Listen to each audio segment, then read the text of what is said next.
On est ici en plein Loiret et dans un univers qui est totalement exotique. Qu'est-ce qui vous a amené, vous, quelle est votre affinité avec ces produits qui ne sont pas du tout endémiques en fait? Alors nous, ce qui est particulier, c'est qu'on a une activité qui est essentiellement tournée vers l'export, puisqu'on fait plus de 65% de notre chiffre hors de métropole. Et donc c'est pour cette raison que on aime beaucoup les plantes tropicales et qu'on travaille sur les plantes tropicales, en particulier les plantes aromatiques et les plantes médicinales. Hors de métropole, c'est-à-dire les DOM, les TOM? Alors, les départements d'outre-mer, les territoires d'outre-mer, on est implanté par exemple à Tahiti ou en Nouvelle-Calédonie. Et puis on est en train d'ouvrir plusieurs pays d'Afrique. Il y a la Côte d'Ivoire qui devrait démarrer dans les semaines à venir.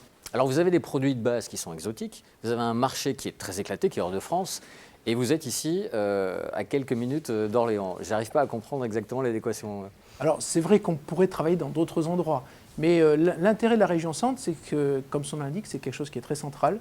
Et pour me déplacer sur Paris, je suis rapidement dans les aéroports, dans les foires.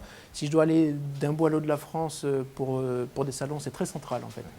Et ça, c'est le premier avantage. Deuxième avantage, c'est qu'il y a un coût de foncier qui est quand même très accessible.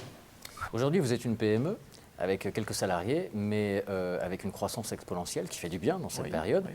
Comment est-ce que vous arrivez à être conseillé, accompagné par tout le tissu local?